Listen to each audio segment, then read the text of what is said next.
చాలామందికి పగటిపూట ఉద్యోగ వ్యాపారాల సమయాల్లో యూరిన్ వస్తుందని నీళ్లు త్రాగటం అవకాశం లేదని మానేస్తూ ఉంటారు. ఇలాంటి వారు ఇక రాత్రిపూట పడుకునే ముందు నీరు త్రాగితే మంచిది, పగలెటు త్రాగలేదు కానీ అప్పుడు ఎక్కువ త్రాగేస్తూ ఉంటారు. ఇట్లా రాత్రి వేళల్లో నీరు త్రాగి పడుకుంటే తెల్లవారుజాము సమయాల్లో యూరిన్ ఎక్కువ వచ్చి 1-2 సార్లు నిద్ర లేపేస్తూ ఉంటుంది. నిద్ర మెలకు వచ్చినప్పుడు సరిగా పట్టదు. అలాంటి ఆటంకాలు కలుగుతాయి కాబట్టి పడుకునేటప్పుడు నీరు త్రాగకుండా ఉండటం చాలా మంచిది.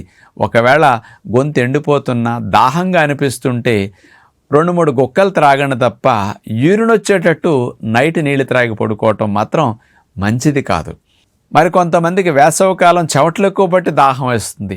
దాహం వేసినా కానీ నీళ్లు త్రాగండి. యూరిన్ ఎక్కువ వచ్చేటట్టు నీళ్లు త్రాగకుండా ఉంటే మంచి సౌండ్ స్లీప్, మెలకువ రాకుండా స్లీప్ను మీరు పొందడానికి అవకాశం ఉంటుంది.